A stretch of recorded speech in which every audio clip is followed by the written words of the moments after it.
face normals or polygon normals are very important concept to understand while you're doing 3D modeling. Beginners often ignore or undermine this particular topic and often face a lot of problem while building the assets. So in any software, when you're modeling something, normals has to be understood. So in Blender, we generally come across such problems, and I would like to discuss more about that problem here. So welcome back to Rains Academy, and my name is Vishal, and I would like to discuss more about normals in this video. Let's get started.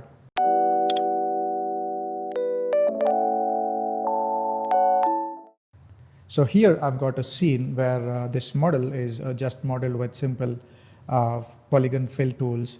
And what I have got in this model is a problem with the normals, because while we are connecting two different pieces, the normals often tend to flip.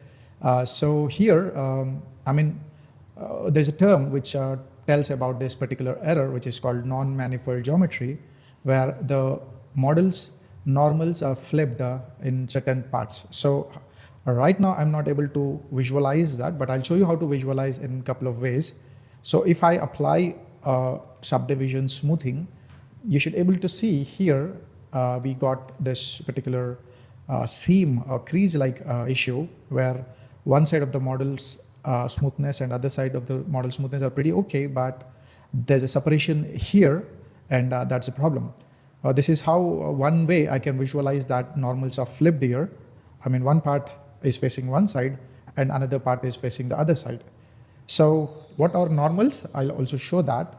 I just go to the component mode, and then here I would like to just switch to, explore this mesh edit mode overlays. So polygon overlays, we can generally talk.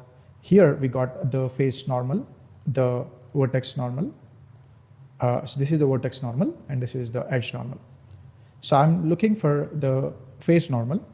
I can control the size of this particular normal here. And there are some blue lines which are coming out of the polygon plane, each polygon plane.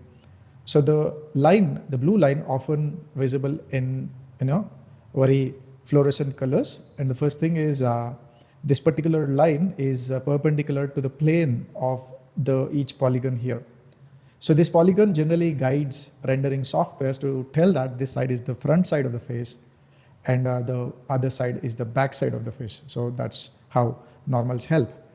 So if you apply a texture here, you can able to see the texture generally shows up straightly. Let's say there's a number 3, I want to place it here. So the number 3 looks correct this side, and on the opposite side it flips. So it's very important for us to check the normals for the model, even for the texturing concepts. So normals are good for modeling, texturing, and lighting rendering also. So I would like to switch off the normals like that, and just switch back to the object mode. And we can enable face orientation here.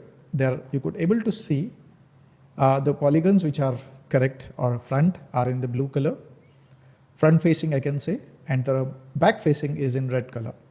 So here some part of the model is in blue and some part of the model is red. Now this is where we have to fix it. So select the components, all the components. So I would like to go to the mesh and normals, and then I would say recalculate outside. So when I click that, all normals are facing outside here.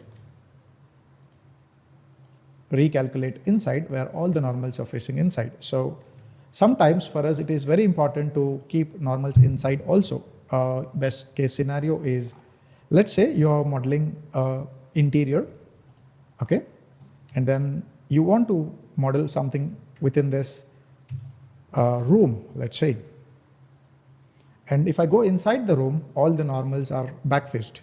So this is where we select the model and select all the faces, and then go to the mesh and normals flip. So you get all the normals facing inside, and I feel, this is the correct side for the interior modeling, because I want to see the textures from inside of the box. Before winding up the session, I would like to notify that I'm going to take online classes for the Blender. If you're interested to take online classes, please contact me on the WhatsApp number given below. And if you like the video, please hit the like button and subscribe my channel.